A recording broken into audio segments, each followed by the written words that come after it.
안녕하십니까, 홍주식입니다.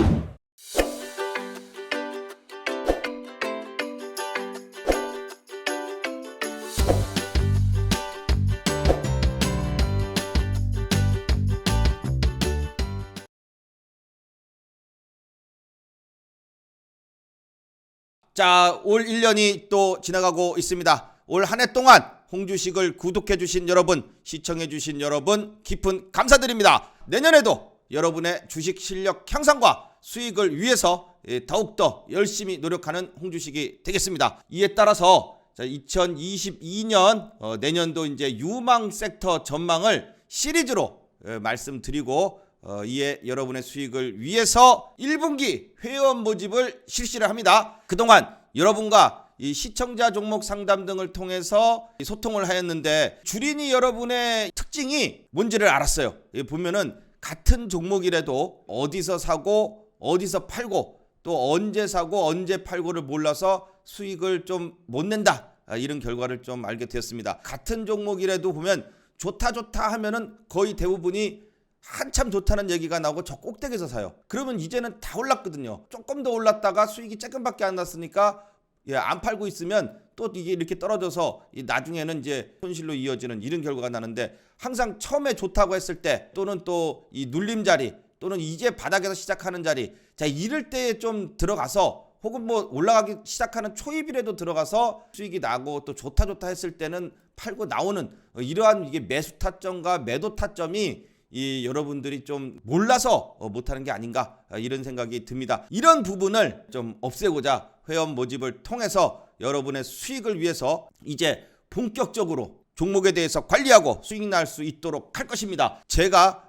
이 홍주식을 1년 동안 하면서 처음에 생각했던 방향과는 좀 다르게, 여러분들이 삼성전자, 카카오, 또 이제 이 대형 업종들, 현대차, 하이닉스, 네이버, 자 이러한 이 대형주들을 많이 이제 선호한다는 사실을 이제 또 파악을 했고, 이러다 보니까 계속 매일매일 이 같은 종목을 1년 동안 이 방송을 했습니다. 자, 그러면서 이 종목들에 대해서 말씀을 드리면서 또 하나 이제 느끼는 것이, 이들 종목만 알기 때문에, 익숙한 이름을 들어봤기 때문에 이들 종목만 보는 게 아닌가. 사실 수익을 내는 데는 그렇게 되면은 한계가 있게 됩니다. 그래서 삼성전자면 삼성전자도 물론 좋은 자리가 오면은 해야 되고, 또 삼성전자가 외국인의 수급 등에 의해서 좀 부진을 보일 때 업황이 좋다 그러면 삼성전자에 공급하는 업체들, DB하이텍이나 한미반도체나 이러한 또 좋은 회사들이 있거든요. 그러면 그런 회사들이 또 탄력적으로 더 많이 상승하게 되는 결과가 나오기도 합니다. 자, 그래서 그런 때에 삼성전자와 더불어서 반도체 다른 종목들을 공략을 한다면 훨씬 더 좋은 수익이 날 수 있다. 자, 이런 차원에서 여러분들과 함께하는 게 좋지 않겠나, 이렇게 지금 생각이 듭니다. 우리는 결국 삼성전자를 좋아하는 게 삼성전자가 좋아서 하는 게 아니고, 삼성전자에 투자를 했을 때에 내가 삼성전자를 샀을 때 이게 수익을 내줘야지 좋은 거잖아요. 삼성전자가 그냥 좋다고 해서 돈을 벌 수 있는 게 아니에요. 결국 돈을 벌 수 있는 주식, 돈을 벌기 위해서 주식을 하는 것이기 때문에, 이렇게 올라갈 때 이렇게 올라갈 수 있는 종목을 찾아서 이 매매를 하는 것, 이것이 바로 중요한 우리가 해야 될 일이라고 생각을 합니다. 자, 이에 따라서 회원 모집을 실시를 하면서 여러분의 수익을 위해서 최선을 다하도록 하겠습니다. 그러면 오늘부터 이제 2022년 유망 섹터 1탄 이 반도체 편, 그리고 오늘 하루에 2개씩 합니다. 2개 내지 3개, 반도체와 이 금융, 이렇게 두 편을 오늘 말씀을 드리고, 또 오늘도 계속해서 또 삼성전자를 비롯해서 쭉 또 업종 대표주들 10개를 또 열심히 또 말씀드리도록 하겠습니다. 반도체, 뭐 최근에 여러분들께 계속해서 이제 삼성전자에 외국인이 들어오고 있다, 자 이렇게 말씀을 드리고 있는데, 삼성전자를 비롯해서 SK하이닉스, 자 그렇다면은 이 삼성전자와 SK하이닉스를 비롯한 이 반도체, 이 그동안 올 1년 동안 작년 연말서부터 반도체 빅사이클이 온다, 이런 얘기를 하면서 반도체에 대한 기대감이 있었지만은 역시 주식은 그렇지를 못합니다. 왜냐? 제가 그랬어요. 이렇게 급등을 쭉 하게 되면요, 요게 이제 지난 12월, 작년 12월부터 1월 달까지예요. 이때 이렇게 가파르게 상승한 게 삼성전자가 태어난 이후로 처음 있는 일이다, 이런 말씀을 드렸습니다. 근데 뭐 삼성전자뿐만 아니라 코로나라는 아주 이 특별한 이 변수가 생기면서 전 세계에 있는 주식들이 또 국내에서는 코스피 이 대형주들 이 막판에 삼성전자 또 현대차 뭐 SK하이닉스 등등 시가총액이 큰 종목들이 연말에 급등을 하면서 지수가 이제 3천을 넘게 되는 그러한 결과를 낳았죠. 항상 여러분 이렇게 급등을 쫙 해가지고선 누군가가 돈 벌었다는 얘기가 나오면요, 거기가 그 종목은 거의 끝입니다. 그래서 삼성전자를 비롯한 대부분의 종목들이 1년을 갖다가 쉬게 되는 거예요. 근데 쉬었다는 소리는, 이렇게 올라갔다 쉰다는 소리는요, 주식은 두 가지입니다. 오르든지 떨어지든지. 그러면 쉰다는 소리는 이제 안 올라간다는 얘기예요. 좀 조정을 갖다가 이제 보이게 된다는 얘기입니다. 근데 뭐 언제까지 평생 떨어지는 건 아니고, 또 어느 정도 조정이 나오고 나서 한참 또 바닥을 다지면 또 나중에 또 올라가겠죠. 이런 이제 역사를 반복하게 되는데, 자, 삼성전자가 최근에 수급이 돌리면서 다시 한번 8만 원대를 향해서 열심히 가고 있죠. 자, 그런 것처럼 반도체 업황도 삼성전자를 따라서 가긴 가는데, 그렇다면은 내년도 전망이 어떻게 되느냐? 자, 일단 삼성전자는요, 지금 떨어질 때 여러분들도 제가 맨날 말씀드려서 기억하시겠지만은, 이 지금 지난 여름서부터 떨어졌을 때 왜 그런 어떤 얘기가 나왔습니까? 바로 반도체 업황이 안 좋다. D램 가격이 안 좋아서 바로 이 삼성전자, SK하이닉스 이런 것이 앞으로 4분기, 내년 1분기까지 안 좋을 것이다. 이런 얘기를 나오면서 3분기 지나는 여름 시점부터 계속 하락했어요. 그런데 이제 어느 정도 이것이 이제 저점을 찍고 또 이제 반등이 나올 때가 됐다. 왜냐? 주가는 3개월에서 6개월 정도 선행을 하기 때문에 1, 4분기까지 안 좋다 그러면은 2, 4분기부터는 좋아질 거 아니냐? 그러면 지금 4, 4분기가 지나고 있는 시점에서는 슬슬 이제 바닥을 다지고 올라가야 되지 않냐? 이런 심리 때문에 외국인이 이제 들어오고 있긴 하는데, 이거는요, 이제 그냥 표면적인 말이고, 실질적으로 삼성전자를 비롯한 반도체, 우리나라는 거의 반도체로 먹고 사는 나라입니다. 그렇다면 코스피 지수를 끌어올리는데 지금 3천을 넘었다 말았다 이렇게 하고 있죠. 그렇다면은 3천을 넘어서 주가를 끌어올리기 위해서는 필요한 부분이 삼성전자하고 SK하이닉스입니다.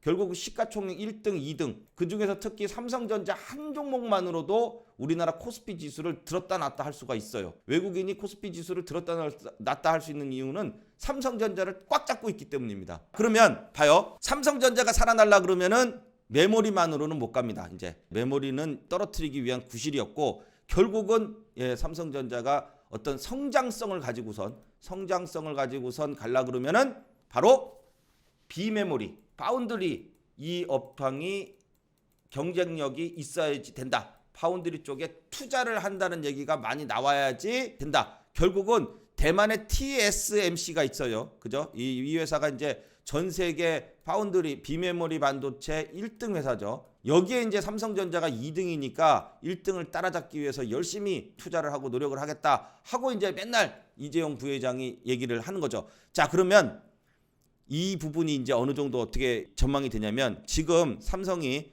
최근에 이제 또 이재용 부회장이 미국에 날아가서 이 미국 공장을 보고 오고 미국의 공장을 짓고 있죠. 이렇게 미국의 공장을 짓는 중요한 이유가 있습니다. 바로 퀄컴이나 AMD, 엔비디아 같은 미국 회사가 있어요. 이 회사의 물량을 가져오기 위해서 미국 현지에다 공장을 짓고 유대관계를 맺어야지 파운드리 쪽에서 성장을 할 수가 있기 때문에 미국에다 공장을 짓는 겁니다. 이 물량을 가져오게 되면 밸류에이션은 완전히 달라집니다. 그래서 TSMC와 본격적인 경쟁을 할 수가 있는 것이에요. 여러분, 지금 이 PC나 이 모바일을 만드는데, 이게 가장 핵심이죠. PC하고 모바일 만드는 게. 그러면 이 PC하고 모바일을 만드는데 필요한 부분이 바로 10나노 반도체입니다. 이 10나노 이하를 만들 수 있는 업체는 바로 전 세계에 딱 두 개예요. 삼성전자와 대만의 TSMC. TSMC하고 삼성전자만 10나노 이하의 제품을 생산할 수가 있는데, 그러니까 둘이서 이제 아주 그냥 피 튀기는 경쟁을 하는 거예요. TSMC는 지금 애플에 생산해서 애플 쪽에 공급하는 것만으로도 수요를 갖다가 감당하기가 벅찹니다. 애플 쪽만 하더라도. 그러면 미국의 퀄컴이나 AMD 또 엔비디아 이러한 이제 전 세계적인 기업 있죠. 여기에 들어가는 물량을 이제 삼성이 조금씩 가져오게 됩니다. 자, 이렇게 되면은 TSMC와 경쟁력도 생기고 바로 파운드리 쪽에 투자가 본격적으로 이루어지면서 회사가 파운드리 회사로서의 성장이 더욱 두드러지게 된다.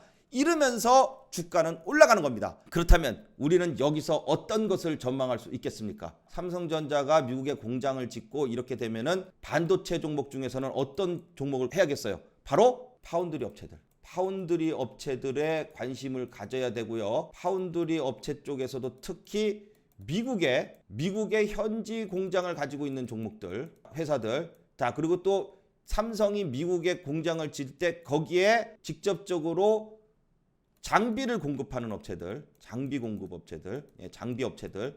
자, 이런 업체들이 바로 수혜를 받게 된다. 요거예요. 그러면은 이런 종목들을 덮어놓고 살 게 아니라 이런 종목들을 파악을 하고 그 다음에 이들 종목의 매수 매도 자리, 요게 중요하죠.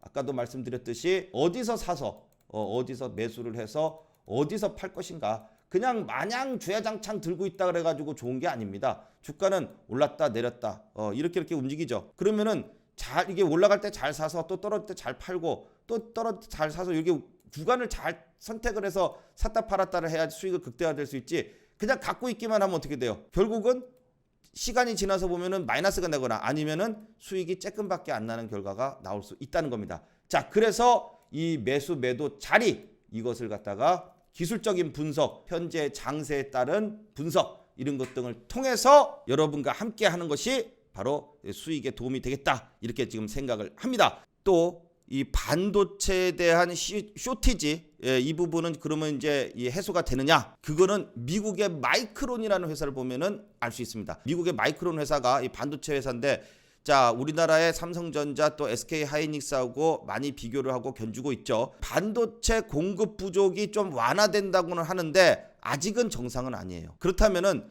정상화가 되는 데는 내년 2분기를 본다고 합니다. 내년 2분기를 본다고 하는데 내년 2분기가 되면은 1, 4분기 1, 2, 3월 달은 지나잖아요. 그런데 자, 요겁니다.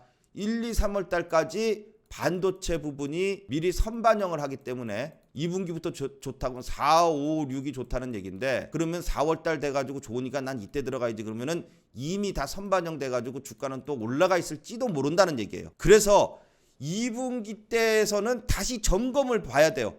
이게 지금 3분기, 4분기까지 계속 연결될 거냐?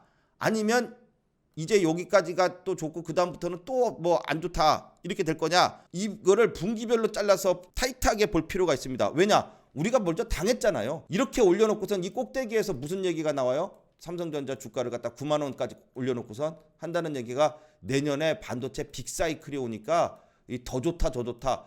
근데 한번 봐도 차트가 이런 식으로 올라갔을 때는 절대로 여기서 이렇게 추가적인 상승이 나오기가 정말 힘든데 테마주도 그렇게 안 나와요. 그런데 이 마지막 불꽃 슈팅을 내고 역사적 최고의 거래량을 터트려 놓고 고점에서 거래량을 터트려 놓고 어떻게 여기서 빅사이클이 온다고 더 올라갈 것이냐. 안 떨어지고 버티기만 해도 참 다행이라고 생각을 했었습니다. 그런데 빅사이클 온다 그래 놓고선 왔습니까? 아니죠. 오는 척 맨날 말로만 떠들어 놓고 이제 여름 되더니 사실은 안 좋아. 그리고 떨어져요. 그러면 빅사이클 온다 놓고선 왜 떨어지냐?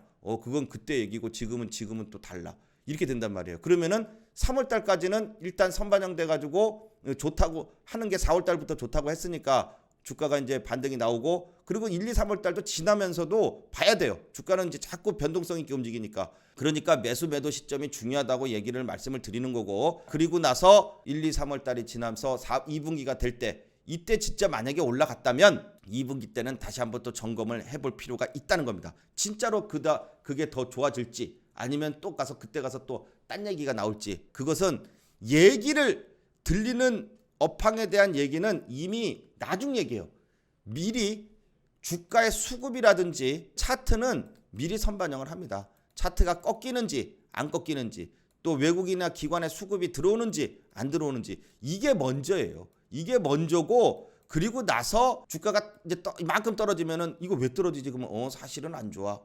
또 안 좋다고 그러고 막 올라. 이거 왜 올라? 사실은 좋아. 이런다니까요. 그러니까 뉴스가 나오는 거는 이미 다 지나고 난 거에 대한 결과치를 얘기해 주는 거고 주가는 아주 그냥 빠르게 오히려 외국인의 수급 또 기관의 수급 또 차트의 이 움직임 고점과 저점 이런 부분들을 파악을 해야지 우리는 수익을 낼 수 있고 더 빨리 대응을 할 수 있는 것입니다. 그렇다면 수급적인 면에서 지금 제가 말씀을 드릴게요. 자, 봐봐요. 이게 뭐냐면 자, 삼성전자나 SK 주가 하락의 요인이 PC하고 모바일 쪽에 있었어요. 모바일 쪽에. 요거에 대한 반도체 수요 전망치가 안 좋아지면서 이게 지금 이렇게 하락을 했던 겁니다. 그래서 투자 심리가 안 좋아졌었는데 요게 지금 12월 달 들어서 이 PC와 모바일에 대한 전망치가 조금씩 올라가기 시작을 했어요. 바로 요기를 어떻게 알았냐면요. 배경에는 대만 업체들이 있습니다. 대만 업체들이 요 아주 TSMC를 비롯해서 이 대만의 이 전 세계적인 기업들이 많죠. 그럼 이 대만 업체들이 월별로 이제 12월 달 들어오면서 11월, 12월 들어오면서 점점 좋아져요. 이게. 얘네들이 실적이 점점 좋아지네. 지금 12월 달 실적 엄청 좋게 지금 나오고 있습니다. 자, 그러니까 뭐예요? 얘네들 실적이 올라가네. 반도체에 대한 전망치가 올라가기 시작을 하게 되니까 그만큼 반도체 이제 살아나는구나.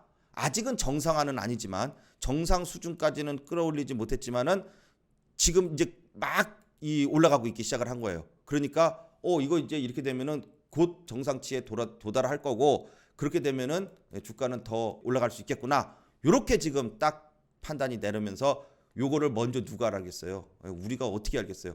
외국인들이 먼저 알고선 싹 들어오기 시작합니다. 그래서 제가 삼성전자 7만 원대 할 때 이때 이거 심상치가 않다. 먼저 외국인들이 반응한다. 돈 들어오기 시작했다는 얘기거든요. 그래서 말씀을 드렸는데 자, 이게 바로 요런 게 있습니다. 자, 이거 잘 들어보세요. 중요한 얘기인데 여기서 외인들 비중이요. 이 삼성전자 요나 SK 하이닉스는 외인들이 컨트롤하는 종목이라고 말씀을 드렸어요. 그래서 요 외인들이 삼성전자의 보통 이 비중이 46%에서 53% 정도 됩니다. 그리고 하이닉스요. 하이닉스가 있고 삼성전자가 있죠. 그러면 하이닉스는 한 46%에서 51% 정도가 돼요. 그런데 지금 하이닉스가 최근에 많이 올랐죠. 여러분들도 맨날 제가 여기서 말씀드려서 아시다시피 요 비율이요. 지금 48%까지 올라왔어요. 이 46%에서 이제 48%까지 땡기면서 그래서 주가가 이렇게 외국인들이 사면서 올라간 거예요.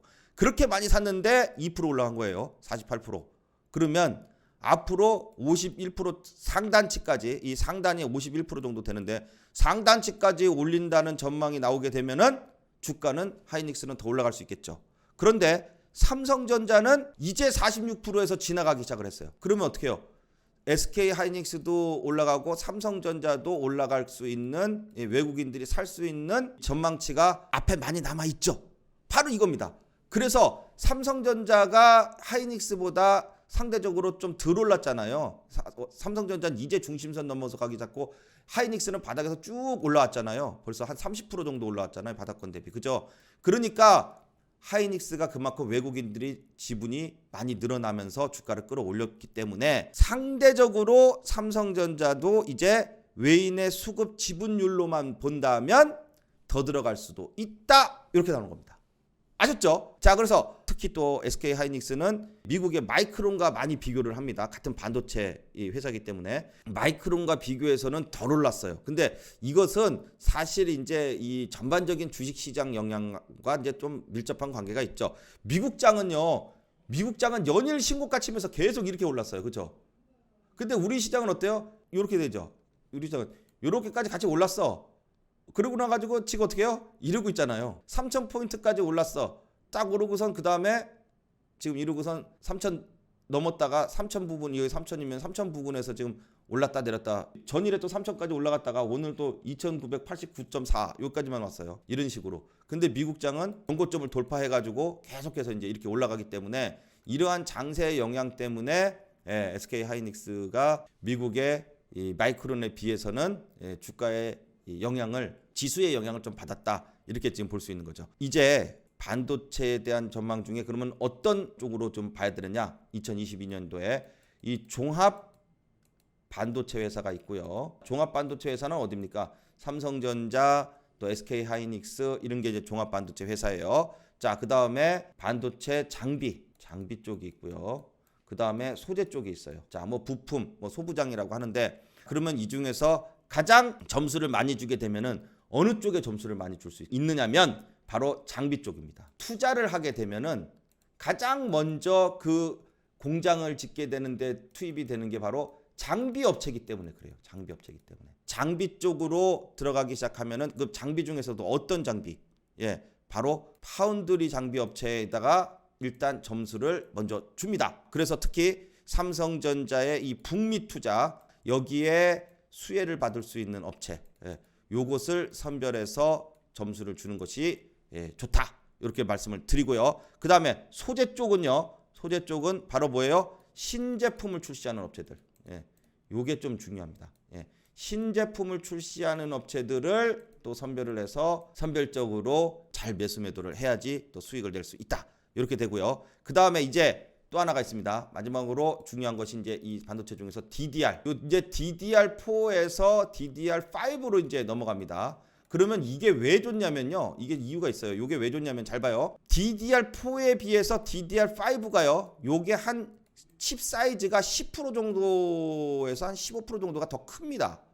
요게 좀 더 커요. 칩 사이즈가. 그러면 이게 무슨 소리냐? 요 칩을 동일한 웨이퍼 안에서 웨이퍼라고 있는데 이 반도체 요 웨이퍼 안에서 똑같은 이 안에서 만들 때에 5% 정도 이 용량이 크니까 만들 수 있는 수량이 그만큼 좀 줄죠. 10% 정도가 더 크다 그러면은 예를 들어서 100개를 만들던 걸 갖다가 90개만 만들 수 있다 그 소리예요. 같은 동일한 웨이퍼 안에서 생산하게 되면 그러면 공급량에 대해서 좀 조정을 할 수 있잖아요. 그러면 어떻게 돼요? 그만큼 업황이 공급이 많아져서 가격이 내려갔는데 공급을 좀 줄이게 되면은 가격이 올라가잖아요. 그럼 업황이 살아난단 말이에요. 그래서 업황이 좀 더 빨리 돌아설 수 있다 그 소리예요. 그러면은 어떤 업체가 돼요? 바로 DDR5 공급업체. 그 중에서 이제 DDR5 기판 공급업체가 있어요. 기판 공급업체들이 또 수혜를 받게 된다. 뭐 여러 종목이 있습니다만은 그 중에서 DDR5 공급업체들 중에서 또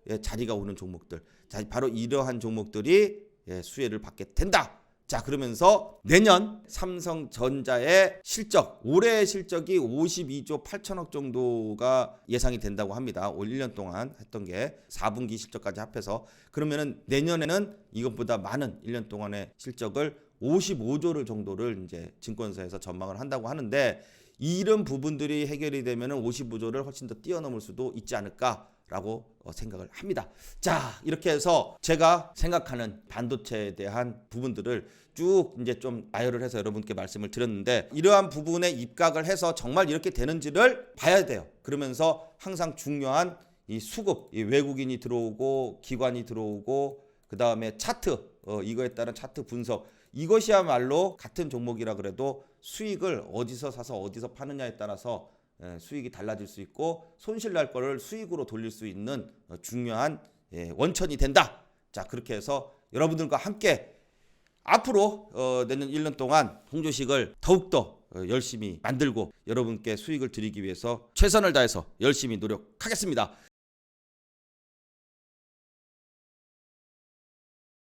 자, 다음은 이제 금융권, 은행주들에 대해서 좀 말씀을 드리도록 하겠습니다. 지금 제가 이제 KB금융을 필두로 해서 계속해서 이제 지금 말씀을 드리고 있어요. 지금 이제 모멘텀 있는 게 결국은 이제 코로나 시대에 이제 저금리가 확산돼서 돈이 풀렸던 거를 어느 정도 이제 걷어들이겠다. 자, 이렇게 되면서 양적 완화라든지 또 그동안 풀어줬던 이 금리 등을 인상시킨다.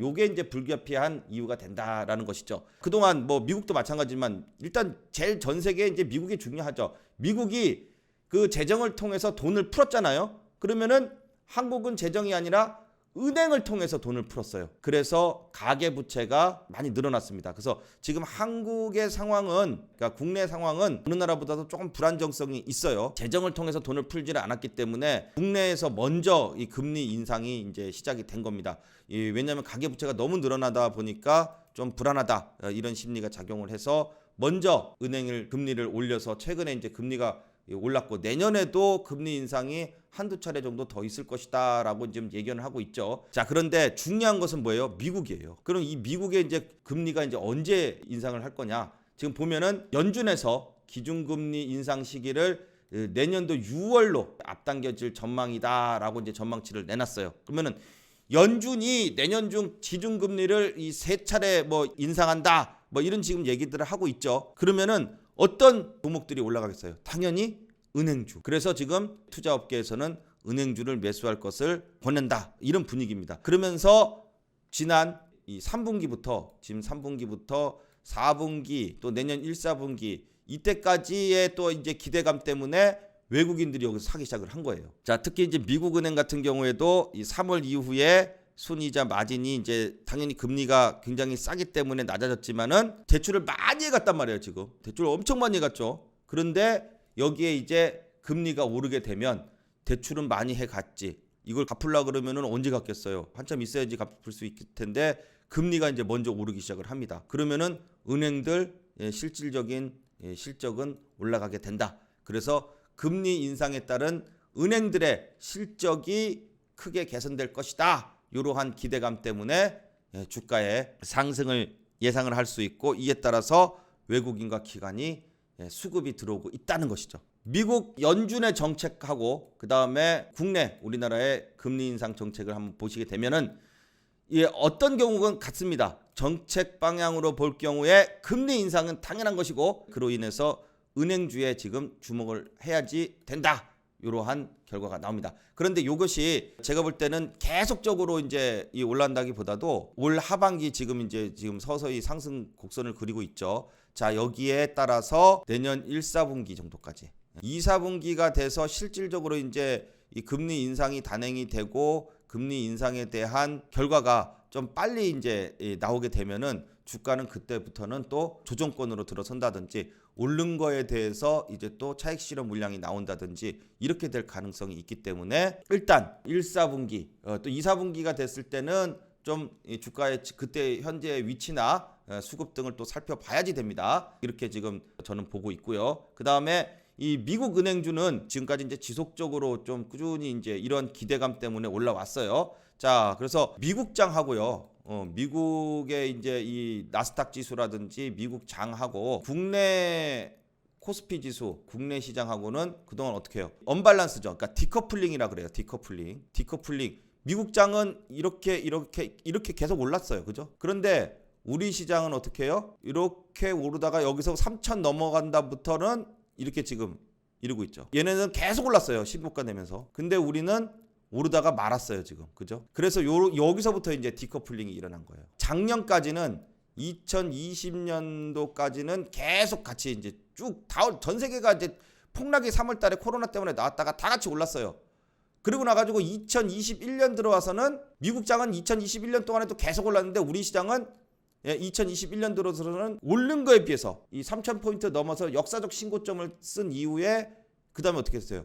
하반기부터는 못 올랐어요. 그렇기 때문에 이때 디커플링이 일어났는데 이때에 유일하게 같은 지금 하반기 돼서도 이렇게 오르는 거 지금 보면은 7월 달에 저점 찍고선 이게 이제 KB금융 차트인데 KB금융의 이제 어떤 은행주의 대표 종목이라 한다면 봐요. 저점을 찍고 이제 이렇게 이제 우상향 해가지고 지금 오르고 있죠. 조정을 받더라도 이제 바로바로 반등이 나와요. 여기에 바로 미국의 은행주들도 똑같이 지금 이러한 상승 곡선을 그리고 있다. 그래서 미국 은행주하고 국내 이 은행주는 커플링 같이 우상향해가지고 움직이는 유일하게 커플링 돼서 움직이는 것이 바로 은행주입니다. 자, 그래서 미국 증시에서도 은행주와 상승과 함께 이 국내에서도 은행주가 좀 주목할 필요가 있다. 같은 커플링으로 돼서 올라가는 것은 은행주니까. 자, 그렇다면은 지금 은행주가 이제 또 바닥을 지난 1년 동안 쭉 하고 다지고선 최근에 올라가고 있기 때문에 금리 인상이라는 이러한 모멘텀 때문에 특히 이제 또 외국인이나 기관의 수급이 들어오는 걸 보면서 내년 상반기까지는 금리 인상에 대한 이 모멘텀이 계속 지속되는 한은 관심을 꾸준히 가져야지 된다.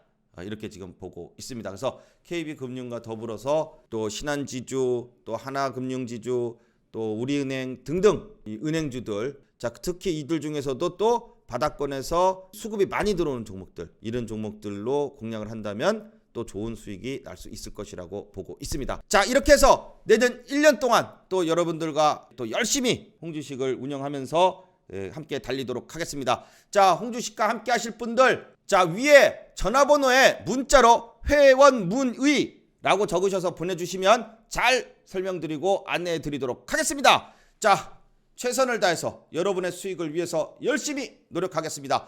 자, 올 1년 동안 홍주식 아껴주시고 사랑해주신 구독자 여러분, 시청자 여러분 감사드립니다. 자, 이제 본격적으로 목숨 걸고 여러분들의 수익을 위해서 열심히 하도록 하겠습니다. 자, 그러면 이제 본격적으로 삼성전자부터 보도록 하겠습니다. 자, 삼성전자는 자, 역시 오늘도 이제 시가가 마이너스로 출발을 하니까 외국인의 수급이 또 이 160만 주가 들어오면서 역시 양봉으로 끌어올리면서 자, 어제보다도 더 높아요. 어제도 양봉이었는데 마이너스 출발했다가 양봉으로 끌어올렸는데 자, 오늘도 마이너스로 출발했다가 양봉으로 끌어올리면서 77,600원의 종가를 만들었습니다. 지난번에 이제 중심선 위로 올라온 이후에 잘 안 떨어지고 있죠. 예, 조금 이제 조정이 좀 나오긴 했지만 조정이 나오는 와중에도 자꾸 이제 올렸다가 뭐 장중에도 올리고 또 이제 내려오면은 양봉으로 만들고 내려오면 양봉으로 만듭니다. 누가 만듭니까? 외국인이 만들고 있죠. 그렇게 해서 계속해서 중심선을 지지를 하고 있다. 자, 이게 조정 구간으로 조정을 약간 보이더라도 이 조정이 막 이 뚝 떨어지는 조정이 아니라 지난번에는 이렇게 지수가 빠지니까 이제 같이 떨어졌었는데 지금 지수가 좀 이제 좀 찌질찌질 하잖아요. 예, 오늘도 보면은 전일에 이 3,000포인트까지 올라왔다가 이제 어제는 3,000포인트 밑으로 뚝 떨어졌었는데 오늘도 3,000포인트를 돌파하기 위해서 이제 양봉으로 만들어요. 그런데 삼성전자가 지수보다는 조금 더 세죠. 3,000포인트 아래로 지금 안 내려왔으면 좋겠다고 봤었는데 역시 지수는 3,000까지 또 올라가니까 또 내려오고 또 내려가면 또 올라가겠죠. 자, 이렇게 해서 이제 3,000을 가운데 놓고선 왔다 갔다 하면서 좀 찌질한 모습을 보이고는 있지만 삼성전자는 중심선 아래에서 안 떨어지고선 잘 버티고 있다. 결국은 코스피 지수를 3,000포인트 위로 올릴 수 있는 것은 삼성전자다. 그럼 삼성전자가 8만 원 넘어가게 되면은 다시 코스피 지수도 3,000을 넘어서 가게 되면 삼성전자와 더불어서 누가 또 올라가 줘야 될 거예요. SK하이닉스하고 현대차가 올라가 줘야 됩니다. 현대차. 결국은 이제 원래 시가총액 2위가 또 현대차였어요. 예전에는. 그렇기 때문에 현대차에 또 이 수급이 들어오는 게 또 가장 또 중요시 여기게 되는데 자, 그래서 삼성전자의 지금 현재 상황은 외국인이 계속해서 들어와 주면서 오히려 코스피 지수보다도 더 강한 모습을 보여주면서 추가적인 상승이 나올 확률이 높아지고 또 삼성전자의 상승으로 코스피 지수도 같이 끌어올릴 수 있도록 그렇게 한번 기대를 해볼 수 있겠습니다. 자, 다음에 이제 SK하이닉스. 자, 오늘 SK하이닉스도 역시 이 윗꼬리를 이렇게 달면서도 계속 이제 버텨주는 모습이기 때문에 제가 안 떨어진다. 떨어지는 것이 아니라 어떻게 해요? 기간 조정이다. 조정이 나와봤자 그렇게 말씀을 드렸는데 자, 오늘 역시 또 SK하이닉스 외국인이 잔뜩 들어옵니다. 기관에서도 또 외국인 들어오니까 같이 눈치 보다가 오늘 기관에서 많이 팔았는데 SK하이닉스는 또 냅다 들어와요. 그러면서 123,000원대를 계속 유지를 해주고 있습니다. 이 중요한 자리 123,000원 지난번 최고의 이 꼭지점을 만들었던 요 자리. 이 자리를 넘어야지 된다고 이 자리가 굉장히 중요한 자리라고 말씀을 드렸죠. 왜냐? 이 자리가 61선 맞고 딱 떨어졌던 자리인데 급락으로 나왔던 자리이기 때문에 요 자리에 대해 이 저항대가 굉장히 심합니다. 자, 그래서 그 부분을 최근에 계속해서 돌파시켜주고 있는 것입니다. 돌파했다가 또 눌렸다가 돌파했다 눌렸다가 바로 돌파를 못하고 그렇지만은 맞고 떨어지면은 별 볼 일 없을 텐데 맞고 안 떨어지잖아요. 그죠? 지금 일주일째 딱 버티고 있어요. 이른다는 얘기는 조정이 나온다 하더라도 쉽게 나중에 123,000원대를 돌파할 수 있는 그러한 힘이 있는 것이다. 자, 이렇게 되면서 SK하이닉스의 또 추가적인 상승.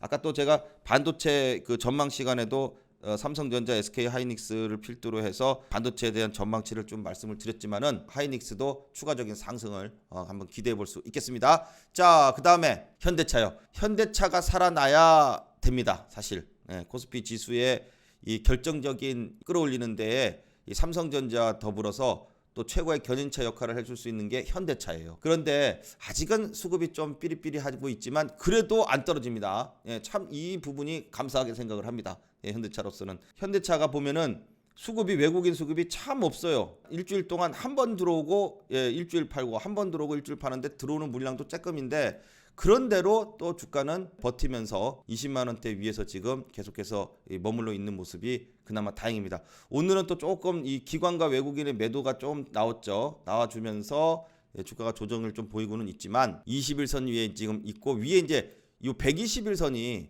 요 선이 요게 121선이에요. 그래서 요 121선 부근에서 저항대를 맞고 지금 조정이 나오고, 지난번 또 맞고 떨어졌던 최고의 꼭지점 자리가 바로 요 자리인데 요 자리에서 121선하고 일치가 되면서 맞고 떨어졌단 말이에요. 요번에 또 전일에 한번 살짝 오른 적 있죠. 요때에 121선을 또 저항대를 맞고 조정이 나왔어요. 근데 이제 슬슬 121선까지도 이제 다 이제 밀집을 합니다. 즉 이런 소리가 무슨 소리냐? 이평선이 장기평선이 121선, 61선, 21선 이러한 선들이 다 이제 밀집이 되기 시작하면은 방향성이 위든 아래든 어느 쪽으로 방향성이 나와요. 그런데 지금 보면은 현대차도 전체적인 1년 동안의 차트가 지난 2020년 12월 달부터 오르기 시작해서 1월 달 초에 이 애플과 이슈 때문에 여기까지 올랐잖아요. 29만 원 근처까지 올랐잖아요. 그러면 여기까지 오르고 나서 지금 29만 원대까지 갔던 애가 19만 원까지 떨어졌어요. 많이 떨어졌죠. 19만 원까지 내려갔어요. 거의 한 35% 가까이 이 조정을 보였는데, 자 이렇게 돼서 주가가 많이 하락한 상태에서 이제 이평선들이 밀집을 갖다가 쭉 하게 되면은 이제는 확산이 이제 이평선이 이제 벌어져야 돼요. 벌어지려 그러면은 상방으로 이렇게 또 올라가서 벌어질 수 있는 그러한 모습이 또 나올 수도 있겠다. 물론 그냥 또 좀 지지부진하게 또 갈 수도 있겠지만, 이제 이 내년에 대한 반도체 부분이 살아나게 되면은 이 차량용 반도체 때문에 그동안 이제 이 수급을 못 따라가서 자동차 업체들이 이 주가가 좀 부진했다면, 이제 반도체 차량용 반도체 부분이 또 살아나게 되면은 현대차의 이 실적도 더 좋아질 것이고, 자 그렇게 되면은 또 상승이 또 내년에는 나올 수 있는 그러한 모멘텀이 된다. 또 이렇게 조금 전망이 나오고 있잖아요. 자 그래서 현대차의 지금 상태는 잘 버티고 있다. 자, 수급적인 부분이 아직 안 들어옴에도 불구하고 요 가격대에서만 지금 머물러 준다면 떨어지지만 않고 20만 원대 이하로 떨어지지 않고 지금 가격만 20만 5천 원 정도가 요 박스권이죠. 그럼 요 안에서 이렇게 한번 떨어졌다가 이렇게 한번 떨어졌다가 또 탁 이렇게 끄집어 올려요. 이렇게. 그래서 20만 5천 원 위에서 좀 횡보를 해주면은 121선까지 다 이제 밀집시켜 놓고선 한번 외국인이나 기관의 수급이 들어오면서 또 상승시킬 수 있는 모멘텀이 생길 것이다. 이렇게 지금 보면서 한번 외국인의 기관이 좀 수급이 들어오기를 한번 기대해 보도록 하겠습니다. 다음에 이제 기아입니다. 자 기아도 지난번 또 이 88,000원 고점대까지 딱 찍었으니까 어떻게 되겠어요? 또 조정이 나오고 있어요. 그래서 중심선 부근까지 또 주가가 조정이 나왔는데, 자 보시는 것처럼 열심히 외국인 기관이 쌍끌이가 똑같이 들어와서 여기서부터 11월 말부터 지금 12월 달까지 열심히 또 이 외국인 기관의 쌍끌이가 들어오면서 올렸어요. 그죠? 근데 딱 여기 찍고 나서 88,000원 찍고 나서는 어떻게 해요? 둘 다 또 팔아요. 참 희한해요. 그죠? 둘 다 싹 팝니다. 딱 아는 거예요. 근데 만약에 우리는 또 어떻게 하면 될까요? 이제 기아는 쭉 여기까지 또 78,000원까지 내려가. 만약에 안 내려갔으면 좋겠지만, 만약에 내려간다 그러면은 외국인들이 기관이 쭉 팔다가 내려가다가 여기까지 올지 뭐 여기 올지 또 여기 올지 그거는 또 내려가는 거 보면서 판단을 해야 되겠지만, 그게 여기가 올지 여기를 올지 이걸 맞추는 게 중요한 게 아니라 어디가 됐던 외국인과 기관의 수급이 하나 딱 이제 쌍끌이로 들어오잖아요. 그럼 그때부터 들어가면 되겠죠. 바로 이렇게 되면서 수급이 중요하다는 겁니다. 수급이 계속 들어와서 저 꼭대기에서 수급 들어오는 것을 하는 것도 물론 뭐 더 갈 수 있으면 좋은데, 그게 아니라 쭉 떨어지다가 이제 돌릴 때에 수급이 딱 들어온다. 그러면은 그때가 아주 좋은 찬스가 된다. 이렇게 보면 되는 거예요. 그죠? 그래서 제가 이제 항상 수급을 중요시 여기고, 또 여러분들께 수급표를 만들어서 열심히 또 수급표 만들어서 드리고 있어요. 뭐 수급표 얘기 맨날 하는 얘기지만 여기 나오는 종목들 중에서 이제 또 계속해서 이제 홍주식에서도 말씀드리고 여러분과 함께 하고 있어요. 이 수급표도 역시 계속 업그레이드해서 드리고 있으니까 수급표 문자로 또 신청하시면 무료로 계속해서 보내드립니다. 자 기아는 일단 관망입니다. 일단 자 여기서는 관망이고, 둘 중에 하나죠. 내려오든지 아니면은 이 88,000원을 다시 전고점 딱 고점대 여기를 딱 돌파할 때 수급이 쫙 들어온다든지, 아니면은 또 내려와가지고 수급이 또 쫙 들어온다든지, 요 수급을 보면서 기아는 보면은 좋겠다. 이렇게 지금 보도록 하겠습니다. 그 다음에 이제 삼성 SDI. 자, 삼성 SDI 전일에 68,000원 이 지지점을 이제 깰 수 있는 그러한 이제 움직임이 나왔어요. 테슬라의 주가의 이제 조정으로 2차 전지 부분들이 좀 조정을 받는다. 이렇게 말씀을 드렸어요. 우리나라 2차 전지 종목들은 테슬라의 움직임하고 좀 움직임이 같은 패턴을 지금 보이는 경향이 많다. 이제 말씀을 어제 드렸는데, 오늘도 역시 외국인 기관이 이 매도를 하면서 다시 한번 또 전저점 부분까지 이렇게 내려오는 모습입니다. 이것도 마찬가지입니다. 이렇게 쭉 내려올 때 외국인들이 이제 지금 그동안은 이렇게 매수를 해도 쭉 떨어지고 외국인이 또 매수한다 그래서 좀 오르고 이 주가가 이제 외국인들이 이제 어느 정도 방어 차원에서 이렇게 지금 박스권을 만들고 있다가 공격적으로 들어오는 물량이 아니라고 말씀을 드렸어요. 그러다가 이제 이 테슬라 영향이 나오니까 요 외국인 기관이 쌍끌이로 또 매도를 합니다. 그래서 이제 주가가 이렇게 내려가는데, 자, 지난번 저점이었던 65만 원대,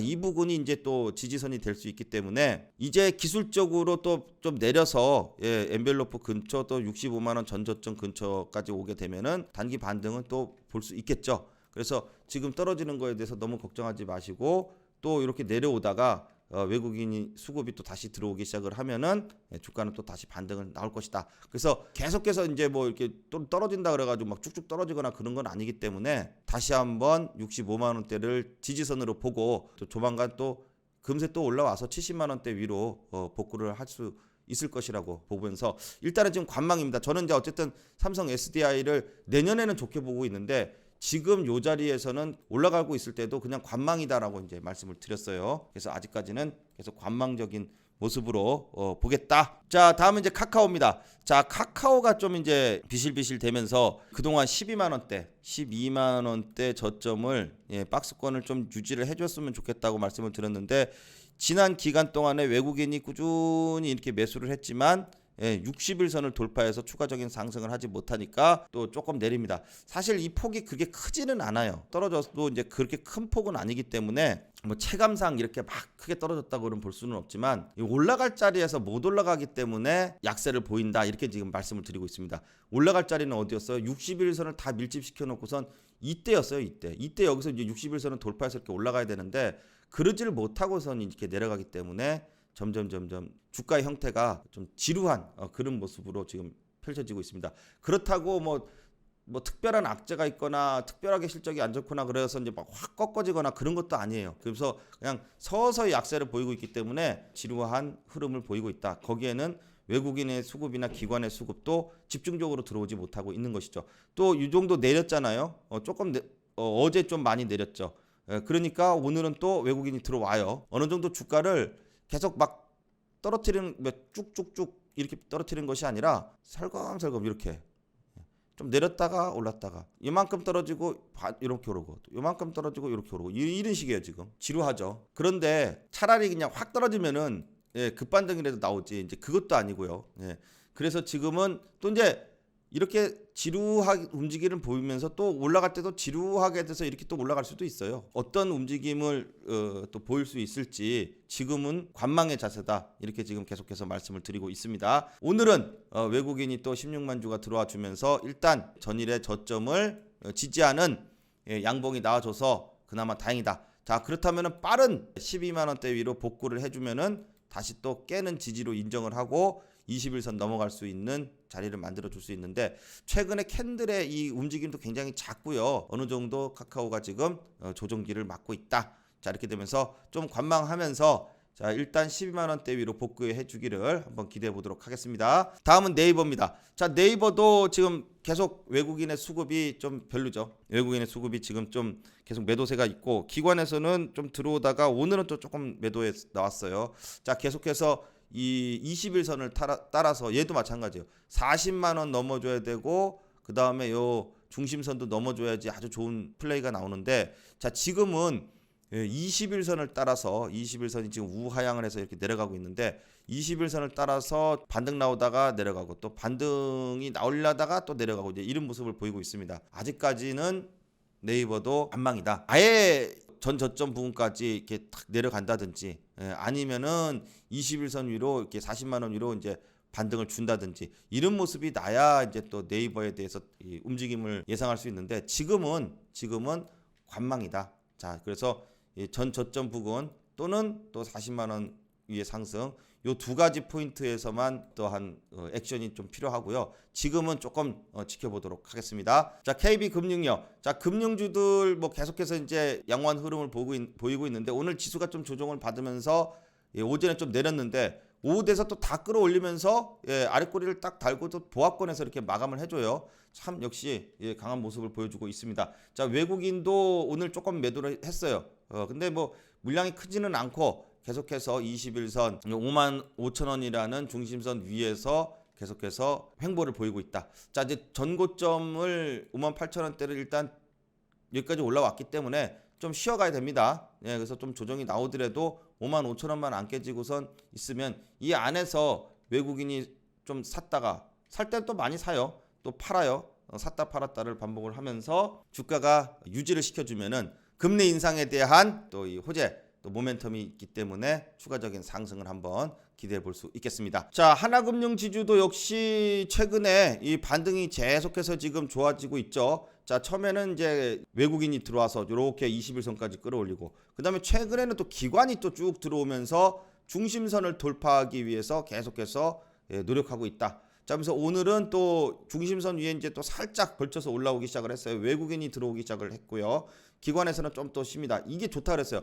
외국인이 들어오면은 기관이 쉬고, 또 기관이 쉬면은 외국인이 들어오고, 서로 주거니 받거니 이렇게 가는 모습들이 주가에서는 긍정적으로 계속해서 올라갈 수 있는 요인이 된다라고 했는데, 하나금융지주가 지금 그렇게 되면서 자, 이제 44,000원대를 돌파를 하게 되면 위에 이제 이평선은 다 돌파를 하는 겁니다. 자, 그래서 44,000원 돌파를 한번 기대해 보도록 하겠습니다. 자, 다음은 이제 삼성전기입니다. 자, 삼성전기 계속해서 요 중심선 위에서 양호한 흐름을 보이고 있죠. 기관에서 주로 이제 많이 들어왔었고, 최근에는 또 중심선 위에 올라설 때는 외국인이 또 힘을 보탰고요. 자, 그리고 오늘은 지수가 조정을 보이지만은 역시 삼성전기 기관에서 수급이 들어와 주면서 전일에 이제 조정에서 다시 또 반등이 나온 이런 모습을 보여주면서 양호한 흐름을 보여주고 있습니다. 자, 삼성전기도 계속해서 이 외국인과 기관이 서로, 외국인이 들어오다가 기관이 들어오다가 또 쌍끌이가 들어오다가 외국인이 팔면 오늘은 또 기관이 들어오고, 그런 모습이 지금 계속해서 나와주면서 자, 요 185,000원대 여기가 중요한 자리예요. 자, 여기를 이제 딱 돌파시켜 주면은 1차적인 저항대를 돌파하면서 추가적인 상승을 한번 기대해 볼 수 있겠습니다. 최근에 수급 흐름이 양호하기 때문에 자, 다시 또 삼성전기도 중심선에서 지금 안 떨어지고 있고 185,000원을 전고점이죠. 전고점을 돌파해 주기를 한번 기대해 보도록 하겠습니다. 그 다음에 이제 또 건설주 중에서는 현대건설이 자, 오늘은 또 이제 좀 조정이 많이 나왔습니다. 오늘 지수가 조금 이 약세를 보여서 여기에 지금 이제 기관에서 냅다 팔았어요. 그동안 또 이제 쭉 같이 외국인하고 기관하고 같이 쌍끌이로 급하게 올려놓고선 이 21선을 또 확 깨버리는 이러한 모습이 이제 기관에서 나왔는데, 이걸 또 개인이 받았네요. 기관에서 47만 주를 던졌는데 개인이 40만 주를 샀어요. 자, 근데 또 개인이 사니까 떨어졌는데, 기관에서 현대건설을 냅다 팔면서 요 48,000원대를 좀 지지해 줬으면 좋겠다고 했는데 다시 한번 또 좀 약세를 보입니다. 자, 현대건설은 다시 이제 마지막 지지선이 47,000원이에요. 지난번 자리 여기. 근데 여기를 만약에 지지를 해주고 이제 빨리 다시 21선 위로 복귀를 하면은 괜찮습니다. 그러면 이제 바닥에서 헤드앤숄더 패턴이 나오면서 추가적인 반등을 해줄 수 있는데, 자, 내일이 중요하네요. 요 47,000원대를 깰 것이냐, 아니면 다시 48,000원 위로 복귀를 해줄 것이냐. 자, 요 부분의 답은 오늘 기관에서 냅다 팔았는데 내일부터 이제 외국인의 수급이 다시 한번 또 들어와 주기를 한번 기대해 보도록 하겠습니다. 자, 롯데케미칼, 석유화학 업종도 오늘 또 이제 장중에 팍 하고 올랐는데, 역시 중심선까지 또 올라오니까 딱 일단 저항을 맞죠. 그동안 이제 잘 올라왔어요. 역시 중심선을 바로 넘지를 못하고 좀 조정을 보이고 있는데, 자, 수급적인 면에서 보면은 기관에서는 지금 최근에 이제 이 끌어올린 게 기관이에요. 기관에서 꾸준히 아직까지 이제 이 매수세가 지금 들어오고 있는데, 오늘은 이제 조금 차익 실현이 좀 나오는 모습입니다. 왜냐하면 중심선까지 왔으니까. 자, 요 중심선을 넘어가기 위해서 조금 조정을 보이더라도 조정 보이고 나서 다시 한번 24만 원대를 돌파해 주기를 한번 기대해 보도록 하겠습니다. 요거에는 이제 또 금호석유 같은 경우도 봐요. 금호석유도 이 중심선까지 오니까 먼저 왔었죠. 금호석유가 하루 이틀 더 빨리 왔었는데 중심선 맞으니까 좀 조정이 나와요. 그러니까 확실히 중심선을 빨리 돌파는 못할 것이고, 중심선 맞고 조정을 보이고 나서 안 떨어지고 버티면은 다시 또 중심선 올라갈 수 있으니까, 자, 요거 한번 버텨서 수급이 계속해서 들어와 주는지 한번 기관에서요. 기관에서 들어오다가 돌파할 때는 이제 외국인도 같이 들어와 주는지, 자, 요 부분을 한번 기대해 보도록 하겠습니다. 자, 그리고 이제 LG전자입니다. 자, LG전자 지난번에 또 한번 이제 12만 원대를 계속 지지를 하면서 올랐죠. 애플과 이슈 때문에 지난번에도 빵 오르고 쭉 떨어지고 빵 올랐으니 또 떨어지겠지 했더니 떨어지고 있는데 떨어지는 패턴도 어떻게 비슷한 게 봐요. 오르고 음봉이 나와. 그럼 그 다음날 또 양봉이 나와. 근데 봐요. 똑같아. 오르고 떨어질 때 음봉 나오고 다음날 양봉 나와. 어떻게 이게 똑같이 움직이는지 참 희한하네요. 하지만 주가가 조정이 나오면 오히려 12만 원대. 자, 여기 부분만 지지를 해주면 어떻게 된다고요? 계속해서 힘을 모아서 지금 21선, 61선 다 만났어요. 예, 그러면서 121선 끌어내리고 있기 때문에 LG전자의 또 내년도에 또 멋진 반등을 만들 수 있는 자리를 기틀을 만들고 있다. 예, 만들고 있다. 12만 원대만 제발 깨지지만 말아다오. 이렇게 하고 있는데 내려올 때도 딱 빵 치고서 이렇게 내려올 때 요때 이제 외국인이 팔아요. 이틀 동안 외국인은 파는데 또 기관이 최근에 기관에서 매수세가 쭉 들어오고 있습니다. 외국인이건 기관이건 요 12만 원대에서는 서로 샀다 팔았다를 서로 이제 반복하는 거죠. 그런 모습은 괜찮아요. 좋아요. 뭐 주회장창 사거나 주회장창 팔거나 그러진 않고 샀다가 팔았다 샀다 팔았다 하면서 예, 물량을 이제 모아가고 요 이평선을 다 정비를 시키는 모습이 나오게 되면은 랠리가 쭉 하고 이제 나올 수 있는 자리를 만들 수 있게 된다. 그래서 LG전자의 지금 이제 조정은 말 그대로 이제 같은 패턴을 만들고 있다. 올랐다가 조정, 올랐다가 조정. 12만 원대만 지지되는지만 확인하면 된다. 그렇게 해서 LG전자까지 분석을 하고 자, 그다음에 또 말씀을 드렸습니다. 자, 오늘 맨날 하던 거 외에 또 이제 2022년도 전망치를 또 열심히 설명을 드렸었는데 여러분들 많이 좀 도움 되셨으면 좋겠습니다. 역시 계속해서 하던 거 그대로 합니다. 수급표도 드리고 그다음에 주간 증시 일정도 드리고 그다음에 또 종목 상담 여러분 갖고 계신 종목 상담까지 모두 다 열심히 또 만들어서 보내드리고 하도록 하겠습니다. 이제 본격적으로 내년 시즌을 준비를 합니다. 여러분과 함께 열심히 또 1년 달려온 만큼 내년 1년 동안도 최선을 다해서 열심히 여러분들께 수익을 위해서 또 여러분들의 주식 실력 향상을 위해서 열심히 하는 홍주식이 되겠습니다. 자, 오늘 어려운 장에 고생 많으셨습니다. 수고하셨습니다. 오늘 영상 여기까지 하도록 하겠습니다. 다음 시간에 또 좋은 내용으로 찾아뵙겠습니다. 감사합니다.